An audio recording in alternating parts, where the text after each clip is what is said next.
Hujambo mpenzi mtazamaji wa Ndizi TV popote pale ulipo, kia kwamba leo ni tarehe 3 katika mwezi huu wa 4, nikikukaribisha katika taarifa zetu za Ndizi saa 1, ikiwa kwamba mengi ambayo tumekuandalia yakiwemo yale ambayo yamezungumzwa na viongozi tofauti, ziara yake Rais William Samoei Ruto katika eneo lile la Mlima Kenya, na pia yale yote ambayo yametendeka kutoka bunge lile la Seneti.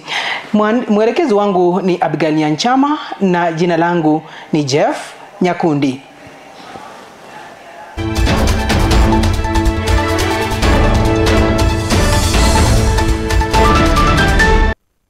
Karibu katika taarifa zetu.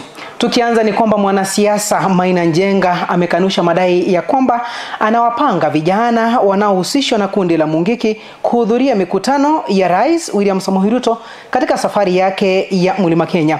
Akizungumza nje ya mahakama ya Makadara hii leo baada ya kusikizwa kwa kesi inayomkabili ya kupatikana na silaha haramu, Njenga amedai kuwa wanasiasa wanaompinga Rais Ruto ndio wanaeneza siasa za uongo, huku akitaja kwamba wanaoyataka sehemu ya Mlima Kenya ni maendeleo tu. Mulaki popote president atakapoenda, sisi tutamulaki kwa sababu yeye ni kiongozi wa taifa la Kenya. Yes, sio kuwa accused. Lazima tuombe rais everything. Everything, watu wakuje kwa mkutano, na mkutano watu washangilie president ili watu wapate amani. Ile kitu tunataka. Na kwingineko tukiendelea kusonga mbele ni kwamba viongozi wa chama cha ODM wamefanya mkutano leo hii jijini Nairobi, huko wakiwemo waliohudhuria mkutano huo ni akiwemo seneta wa kaunti ya Nairobi Bwana Edwin Sifuna, ili kupanga magala ambayo alikuwa anapanga ni mikakati ya kura ambazo zitafanywa sa chama hicho cha ODM.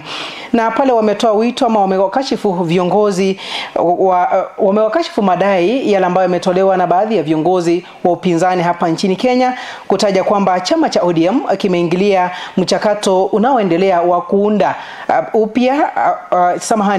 kuendelea na mchakato mpya wa kuunda upya tume ya uchaguzi ya IEBC, huku viongozi hao wakisema kwamba madai hayo ni jaribio la kuharibu jobo hilo na mchakato mzima, wa kutaja kuwa hawataruhusu jambo lolote lile litakalochelewesha mchakato wa uchaguzi wa mwaka 2027.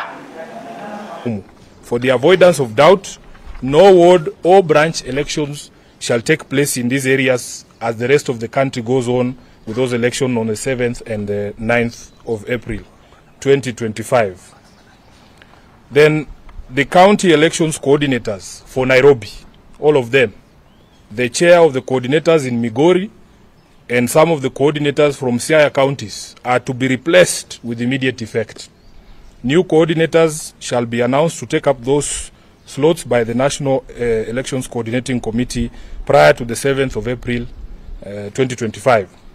In addition, the party Central Committee this morning confirmed receipt of the resignation of the Honorable Abdisalan, who was until today our National Organizing Secretary, following his nomination for the position of PS. The party takes strong exception to recent unfounded allegations made by some Azimio la Umoja leaders of alleged interference by ODM in the ongoing process of reconstituting the IEBC. For the record, this process is being conducted in full accordance with the NADCO report. It is also common knowledge that NADCO was chaired by none other than the Honorable Kalonzo Musyoka, the leader of a Wiper party. The panel should be allowed to independently execute its mandate without political interference or indeed any other interference. We view the accusation by a section of Azimio leaders as an attempt to preemptively discredit the panel and the outcome of the entire process. Kenyans have waited a very long time to have an electoral commission in place, and we will not countenance any attempts to derail or delay that process. The selection panel is supposed to work independently. They are not consulting ODM on who's going to be the chair of IEBC. If that were the case, then we would call all those candidates here, and this team here would be the one to conduct the interviews. But ODM is not the panel.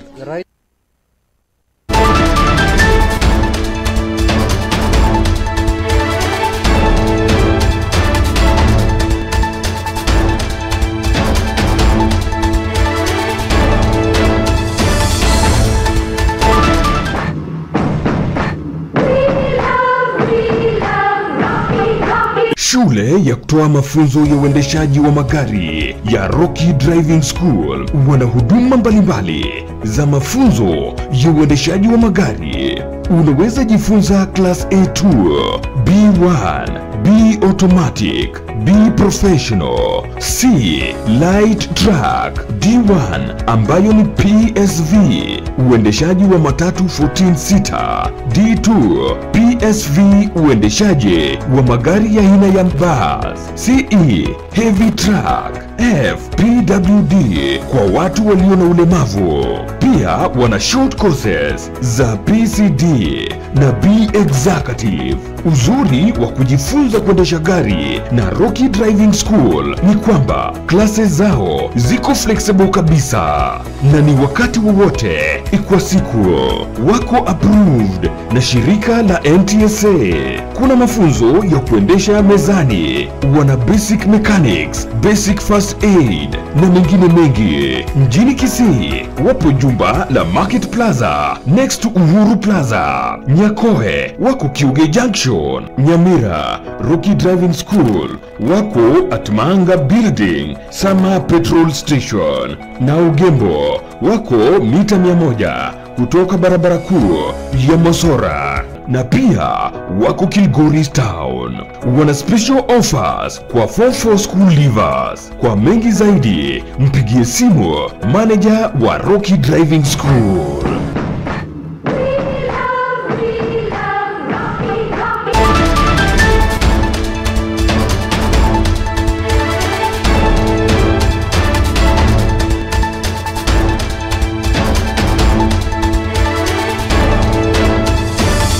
Karibu tena mpenzi mtazamaji, baada ya kupata mapumziko mafupi chapo tu hayakuwa yamepangiwa.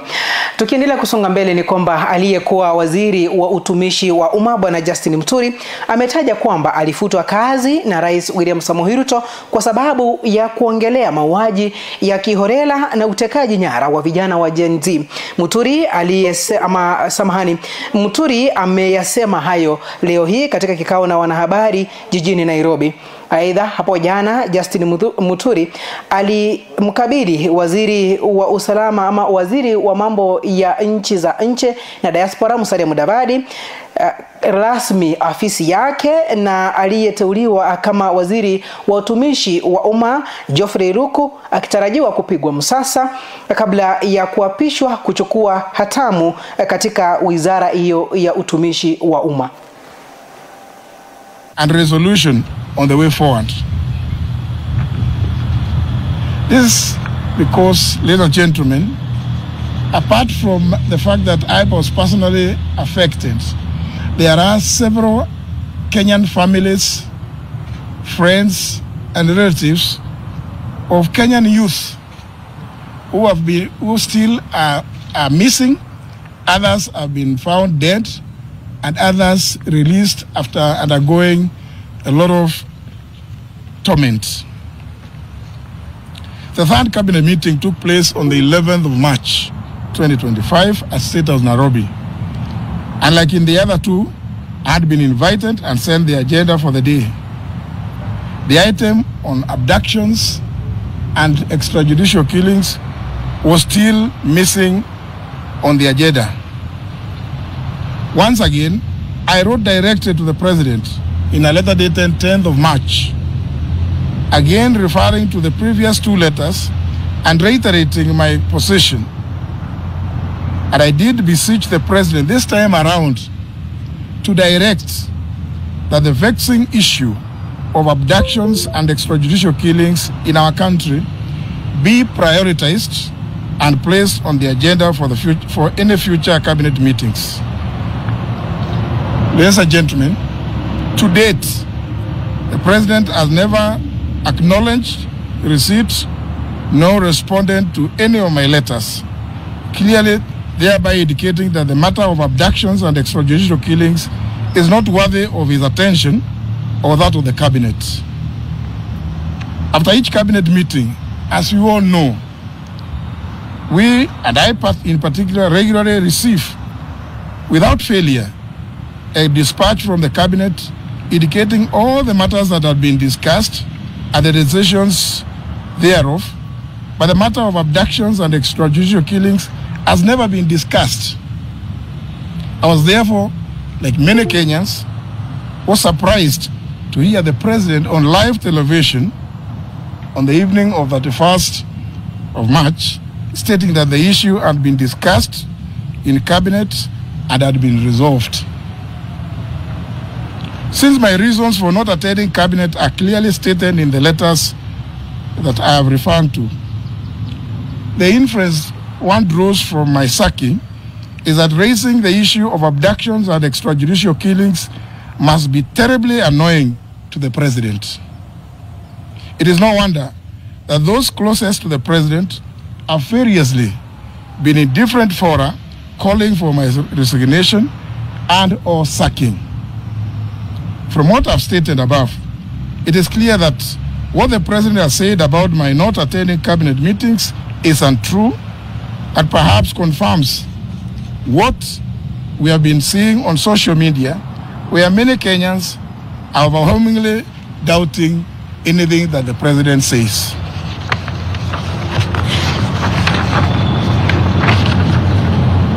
It was shocking to hear the president in the same televised interview saying that upon assuming office, he disbanded a police squad which, in his own words, had been responsible for the abductions and killings of people and dumping their bodies in River Yala and Athi River.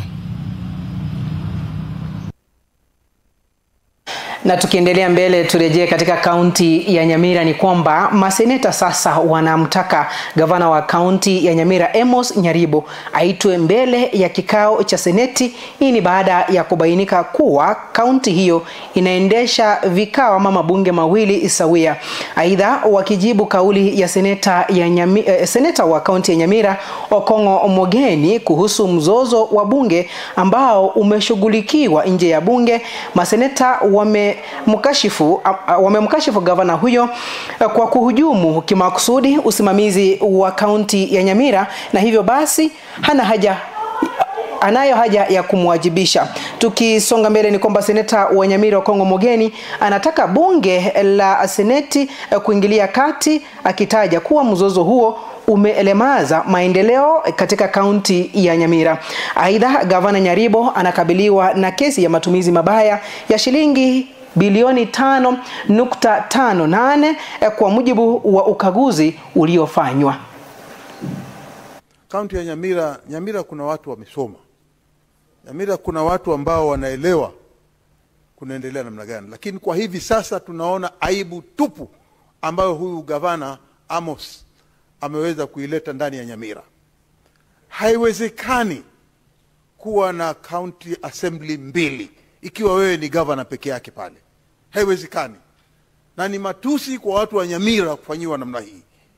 Kitu cha kwanza, juzi anatuambia kwamba hajui sasa ni county gani ambayo, county assembly gani ambayo iko na mamlaka zaidi ya mwingine.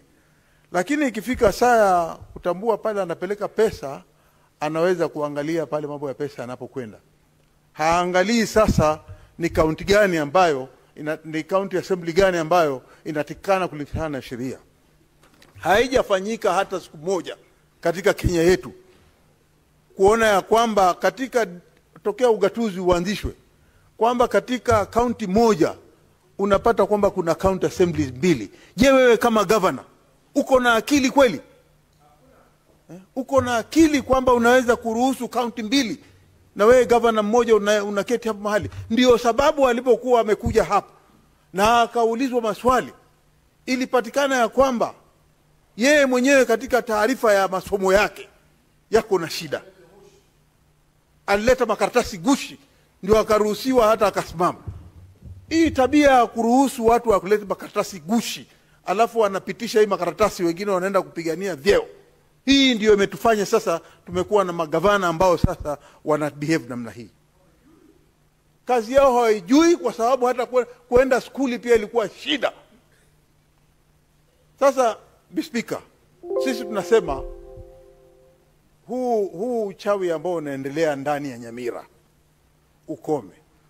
Huyu aweze kuitwa hapa vile ambavyo tunamuita hapa, aje hapa, asiende kwa kamati, aje hapa aonekane na nyumba nzima yote ya bunge la Senate, ili tuweze kumhoji na kumuuliza vizuri sana. Kama hizo karatasi alienda nazo skuli, atatuonyesha hapa, na tuhakikishe kwamba ziko sawa. Zikiwa haziko sawa, zipelekwe katika kituo cha sheria, ama kipelekwe katika kitengo kile ambacho kinaweza kuangalia makaratasi. Hatuwezi kuwa na mtu ambaye hawezi.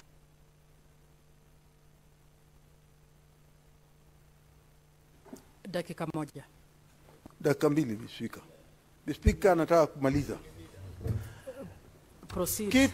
Kitu ambacho mimi nataka kusema ni kwamba tafadhali gavana afanye heshima na watu wa Nyamira, ili aweze kuwekeza ama kuleta mwelekeo vile watu wataendelea na county assembly.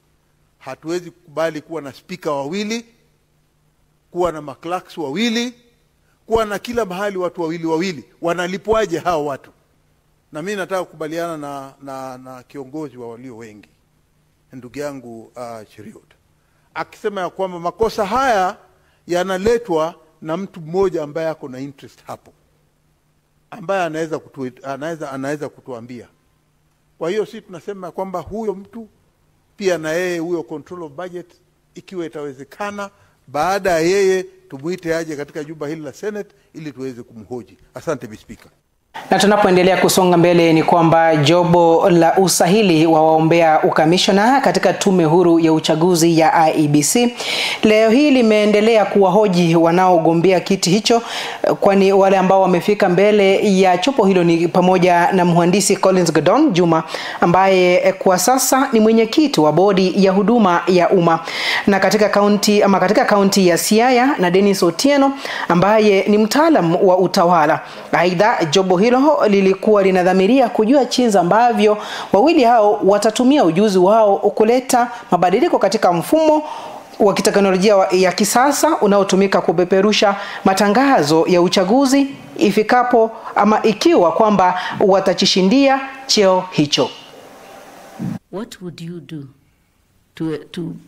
to make sure that the transmission of election results is transparent, is efficient, and is verifiable? Now, when we start transmitting the results, we always think of, oh, the system failed.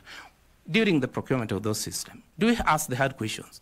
Can this system work in adverse conditions like cold weather, hot weather, humidity, all that?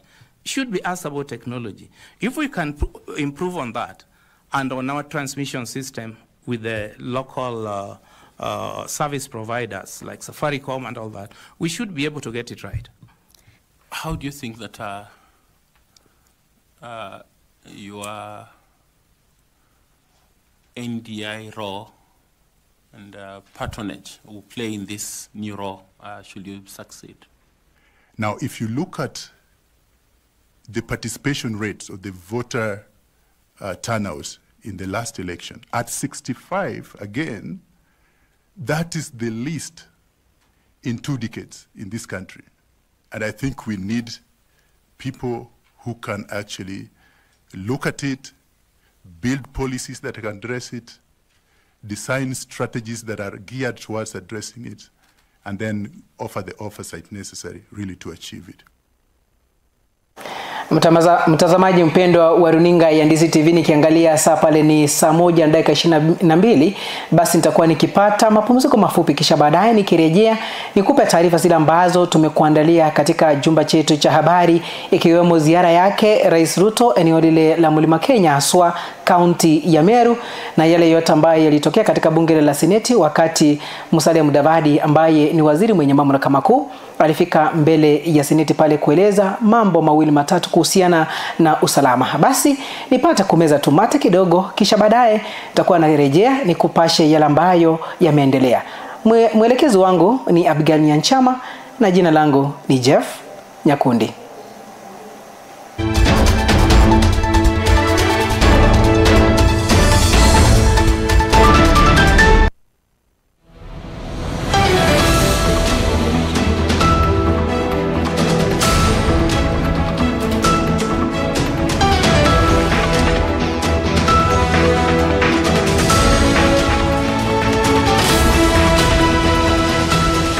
Unatazama Ndizi TV. Wewe ni fundi wa kujenga nyumba au una nia ya kujenga nyumba? Basi duka la Shah Ceramics ambalo lipo mjini Kisii mkabala na jumba la Mocha Place wanauza bidhaa mbalimbali za ujenzi kama vile mapo tiles, chuma aina mbalimbali, mabati, simiti, PVC ceiling, vioo na cabinets, tangi za kuhifadhia maji, chain links, MDF boards, ceiling boards, rangi aina mbalimbali hadi zile zinachanganywa na kompyuta, bulbs, zulia aina zote, power tools, showers, pump za maji, kufuli, gypsum boards na zingine nyingi. Wapigie simu kwa nambari 0703943972. Shah Ceramics for hardware and sanitary.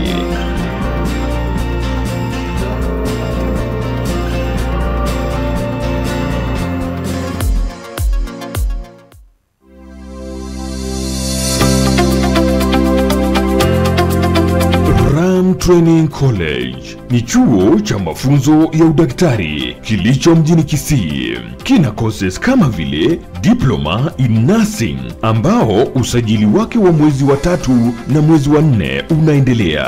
Katika usajili wa mwezi wa 9 na mwezi wa 10 kuna courses kama vile Diploma and Certificate in Clinical Nutrition and Dietetics, Diploma and Certificate in Medical Social Work, Certificate in Theatre Technology, Diploma in Community Health na Certificate in Community Health Assistant. Kuna uwezekano wa kupata mkopo wa HELB na mafunzo ya HTC NASCOP yanaendelea na usajili wake.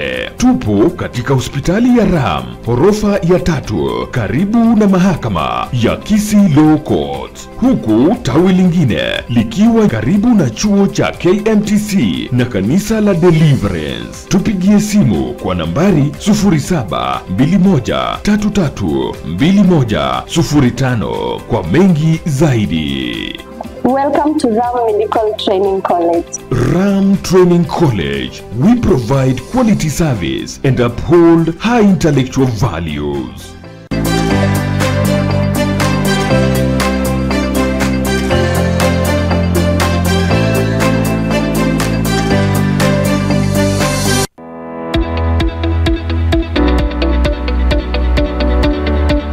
Umekuwa ukitafuta chuo ambacho kipo mahali tulivu, cha kisasa na kinachotoa mafunzo yatakayokuwezesha kupata kazi nyakati hizi, na kina walimu waliohitimu.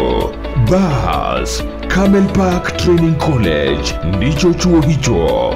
Wana courses za diploma na certificate kama housekeeping management, tourism management, food and beverage sales management, fashion design, cosmetology, information communication technology, graphic design, film production, broadcast journalism, marketing management, business management na zingine nyingi. Pia wana short courses kama vile computer packages, front office management, digital marketing, video editing na zingine nyingi.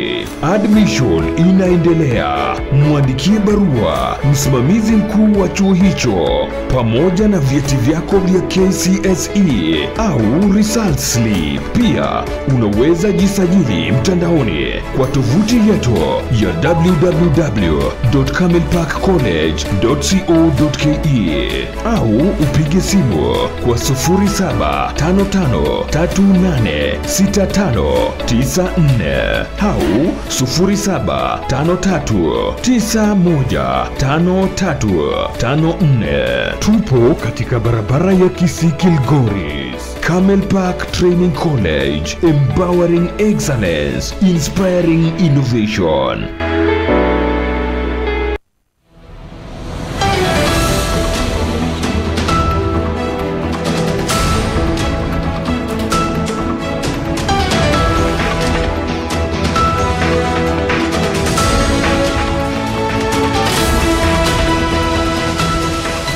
Unatazama Ndizi TV.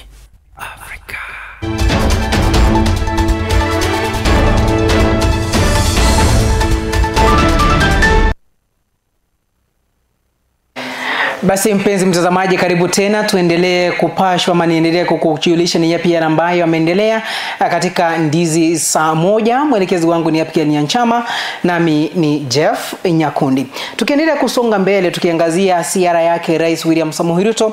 Leo hii amekamilisha siku yake ya pili katika ziara yake Mlima Kenya hii leo, huku Rais Ruto akizuru katika kaunti ya Meru ambako ameahidi ama amekabidhi hati miliki za ardhi kwa wakazi wa Atwana, Atigania Magharibi na kutangaza kutoa shilingi milioni 40 kwa mradi wa wind power. Rais alisisitiza umoja, ushirikiano wa Wakenya.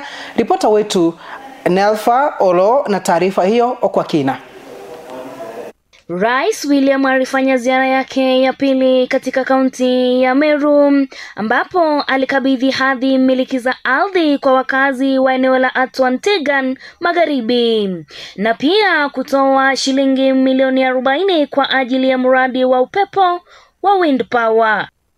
Nataka niwaeleze vile vile hizi title deeds ambazo tumetoa leo, mbali na kuwapatia heshima ya kumiliki mashamba yenu, pia itawasaidia kwa mambo ya uwekezaji. Mimi nikiwa rais wa Kenya nilienda kule Japan, nikakutana na Prime Minister wa Japan, na mimi na Prime Minister wa Japan tulikubaliana ya kwamba kampuni ya Tutso ama Mitsubishi wakaweka sahihi kwamba wataweka investment ya shilingi milioni 250 dola ya Marekani, ambayo inalingana na bilioni 40 ya Kenya kwa windmill ama wind project, wind power plant hapa Meru County. Mimi ninafurahi leo ya kwamba Meru Energy Park leo, kwa sababu ya sisi kuwapatia title deeds, sasa watakuwa na nafasi ya kukamilisha ile agreement ya investment ya bilioni 40 ili tuzalishe umeme na tuajiri vijana wa hapa Meru County. Rais alisisitiza umuhimu wa kuungana kama Wakenya ili kuendeleza nchi na kueneza maendeleo kwa ushirikiano, akisema kuwa atafanya kila liwezekanalo kuwaunganisha wananchi katika umoja. Kama kiongozi wa taifa hili letu la Kenya, nimesema ya kwamba Kenya hii, ili tuweze kupata kuendesha mambo ya maendeleo kwa kasi, lazima tuungane. Jamii zote tuungane, kaunti zote tuungane, sehemu zote za Kenya, kwa sababu umoja ni nguvu, kutengana ni udhaifu.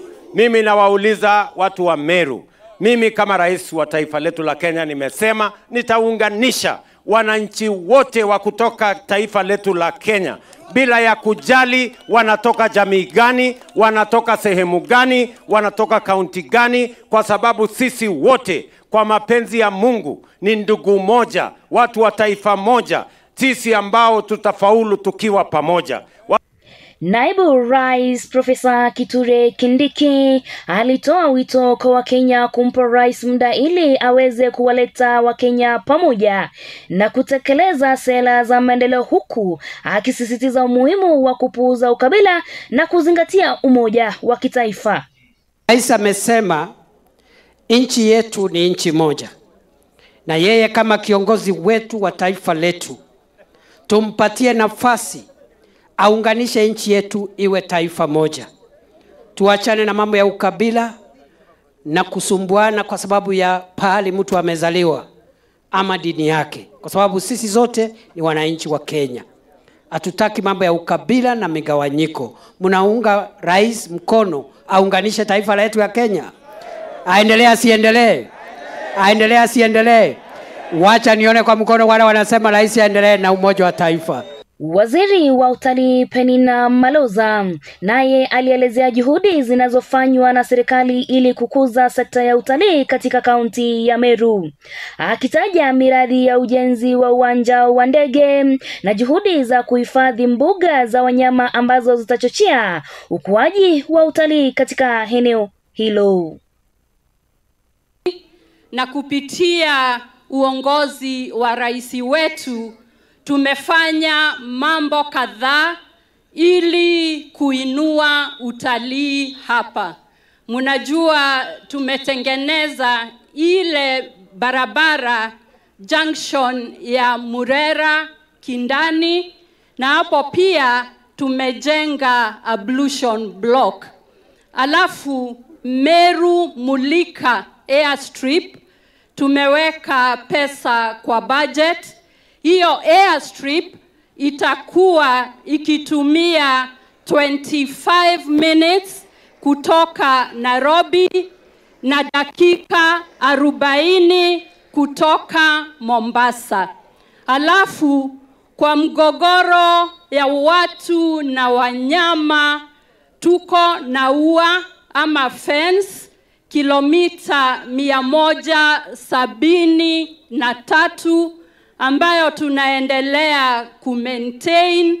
Na pia watu wa Meru, mnajua mwezi wa pili tulileta mountain bongos 17 kutoka Amerika, na tukishafanya hivyo watalii wengi watafika hapa Meru. Na leo nauliza watalii waje hapa Meru, watalii wa kigeni na watalii wa kitaifa. Na kwa sababu tuko na mengi ya utalii na uhifadhi wa wanyamapori. Nikiripotia runinga ya Ndizi TV, langu jina Oro Nelfa.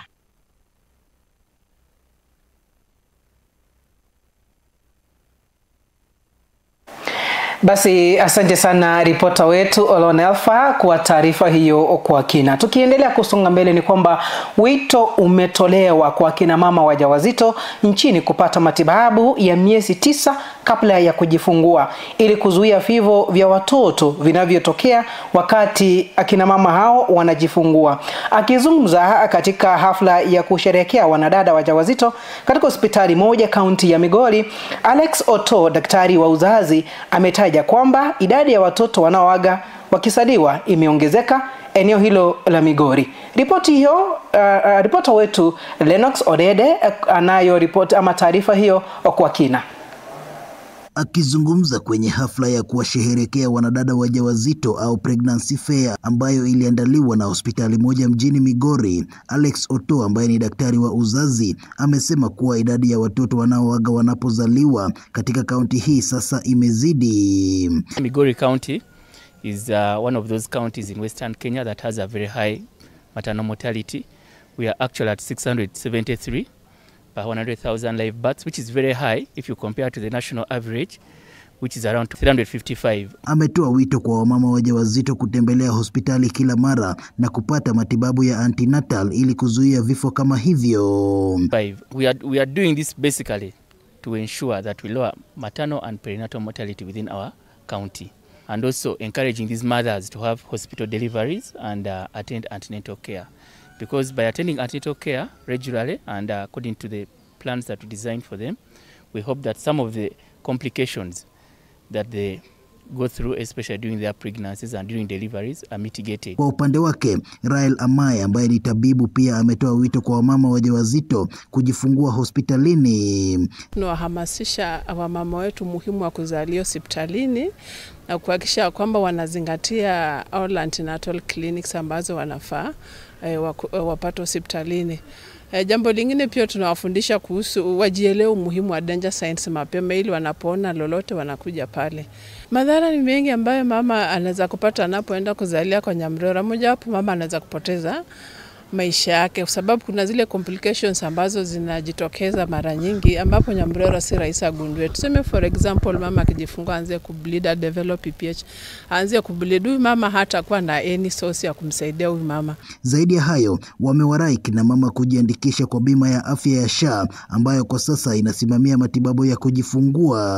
Wengi bado walikuwa na uoga, walikuwa nafikiria labda SHA iwezi wasaidia, lakini sasa kupitia kwa ile uhamasisho yenye tumekuwa tukiwapatia na ile pia wataongezewa leo, wengi watajitahidi kujiandikisha kwa SHA because SHA ina cover kila kitu. Wale ambao tusema hawana simu na pia radio, wengine si wote wako na radio, so bado information bado haijawafikia. So akisikia tu anaenda kulipa bili ya maternity anaamua aenda zalia kwa Nyamrera. So bado we need to do more kuhakikisha kwamba information inaenda mpaka kule vijijini. Alex Oto ametoa wito kwa serikali kupitia Wizara ya Afya kufika mashinani na kuwahamasisha kina mama manufaa ya kujifungua hospitalini. Would like to encourage government to come right down to the grassroots, especially within the communities, and encourage these patients to have hospital deliveries.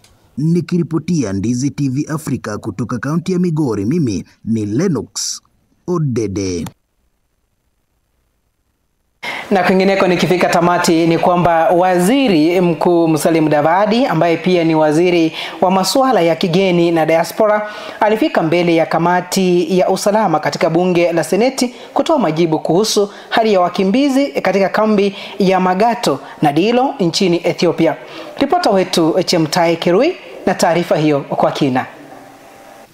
Part A, that is on the information on the number of Kenyan refugees in Megado and Dilo towns. The Kenya-Borana refugees arrived in Ethiopia in 2005-2006 and settled in the Borena zone of the Oromo region in Dilo and Megado settlements. Their displacement was triggered by a series of inter-ethnic conflicts in Marsabit County.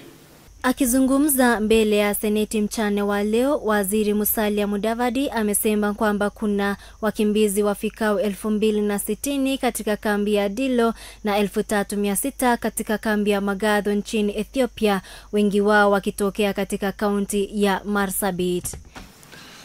Most of the refugees originate from Marsabit County in the following sub-counties: Saku,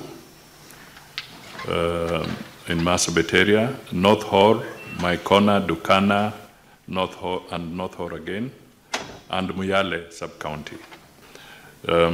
For the Dilo, we have a total of 2,060 in Dilo area, and in Megado, 3,600. In terms of households, these now comprise 1,250 households, 5,671 individuals.